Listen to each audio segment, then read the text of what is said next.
భగవంతుని ప్రసాదంలో కల్తీలు, లడ్డూ నాణ్యత తగ్గింది అని ఛానల్స్ అన్నీ ఊదరగొడుతున్నాయి. ఎంతోమంది దాని నుంచి వీడియోలు చేస్తున్నారు. ఎన్నో వార్తా ఛానళ్ళు దాన్ని ప్రచారం చేస్తున్నాయి. నా ఉద్దేశం ఈ రెండు వేరు అంశాలు.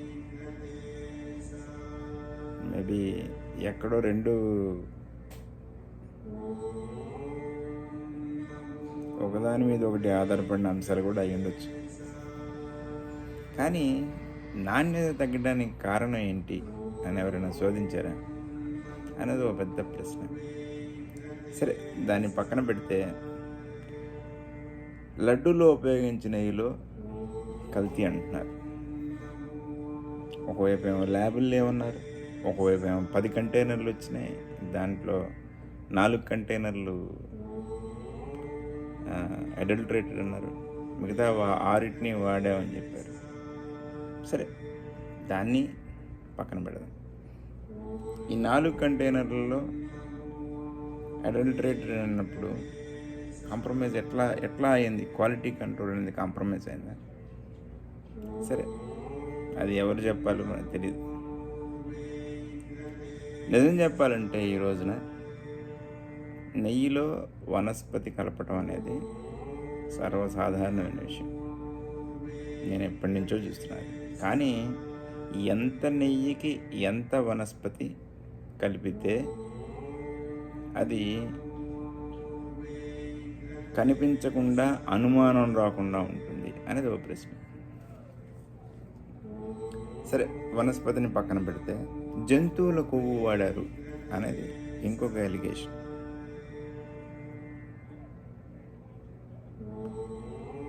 జంతువుల కొవ్వు వాడితే వాడికి ఎంత లాభం వస్తుంది? దానివల్ల 1000 లీటర్ల నెయ్యి ఉందని కొన్నారనుకున్నాం ఉదాహరణకి,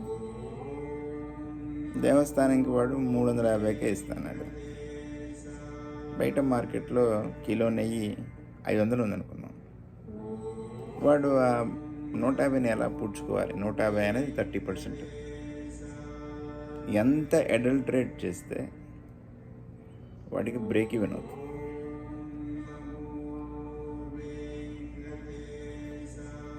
లక్ష 50,000 బొక్కను పూడ్చుకోవడానికి వాడు ఎంత కలపాలి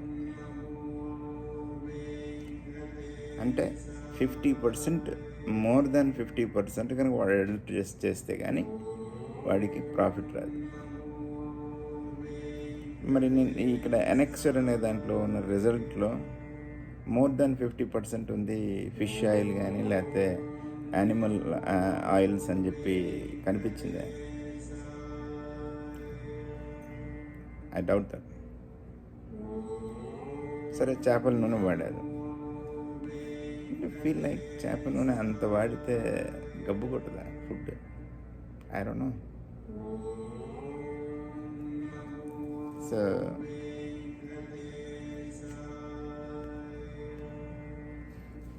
సరే, లడ్డు నాణ్యత తగ్గడానికి కారణం ఏమై ఉండొచ్చు? నాకు అర్థమైనంత వరకు, నేను విన్నంత వరకు, ఒకప్పుడు లడ్డూల్ని చేత్తో చేసేవాళ్ళు. లడ్డు చేసిన తర్వాత దాన్ని చేతికి నెయ్యి రాసుకొని, లడ్డును కూడా ముంచేవాళ్ళు నెయ్యితో. నేను చేతికి నూనె రాసుకొని దాన్ని ముద్దల లడ్డుల ఒత్తేవాళ్ళు. తర్వాత ఏమైంది? మషిన్లు వచ్చినాయి. ఎందుకని? డిమాండ్ పెరిగింది, జనాలు పెరిగారు, అలాగే కార్మికులు తగ్గారు. ఏం చేయాలి? మషిన్లో యూజ్ చేశారు. మషిన్ అనేది మనిషి అంత నాజుగ్గా పనిచేయదు. దానికి ఏం చేస్తుంది? ఒక ప్రెస్ అంటే ప్రెస్ చేస్తుంది. ప్రెస్ చేస్తే ఏమవుతుంది? దాంట్లో ఉన్న నెయ్యి బయటకు వస్తుంది. దానివల్ల క్వాలిటీ తగ్గింది. I don't really think that it's a valid claim. సరే, ఏమైనా కానీ నేను విన్న ఇంకో విషయం ఏంటంటే, కళ్యాణం లడ్డులు ఇంకా చేత్తోనే చేస్తున్నారని, అందువల్ల వాటి యొక్క క్వాలిటీ అలానే ఉందండి. సరే, ఏదంటే భక్తుల మనోభావాలతో ఆటలు ఆడుకోవాలని ఎవరు అనుకోరు. అందున ఒక హిందువు కానీ ముఖ్యమంత్రి, నా అభిప్రాయం. ఏదేమైనా కానీ నిజాలు చెప్పే జర్నలిస్టులు లేరు. ఒకవేళ వాళ్ళు నిజం చెప్పినా కానీ ఆ నిజాన్ని నిర్భయంగా బయటకు చెప్పే వార్తాపత్రికలు లేవు, వార్తా ఛానళ్ళు లేవు. వార్తా ఛానళ్ళకి ఎంతసేపటికి దాన్ని ఒక ఇష్యూ చేయాలని, దాని గురించి వాళ్ళ దాంట్లో ఎక్కువసేపు మాట్లాడాలని, దానివల్ల వాళ్ళకి టీఆర్పీ రేటింగ్ రావాలని, ఇదే యావ. It's really so unfortunate. బాధ్యత గల ముఖ్యమంత్రులు, బాధ్యత గల ఆఫీసర్లు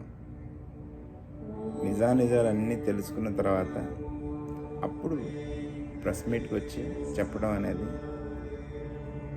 ఒక అలవాటు చేసుకోవాల్సిన విధానం. అంతేగాని ఏదో ప్రైవేట్ మీట్లో ఇట్లా కనిపించింది, దాంట్లో ఇదైంది, కడాకు ఇది జరిగింది, వినటానికి ఆ పార్టీ వాళ్ళకి బాగానే ఉంటుందేమో, కానీ దానివల్ల ఎలాంటి రిప్రికషన్స్ వస్తాయనేది ముందు చూపుతో చూడలేకపోవడం అనేది ఒక పెద్ద ఫెయిల్యూర్ నా అభిప్రాయం.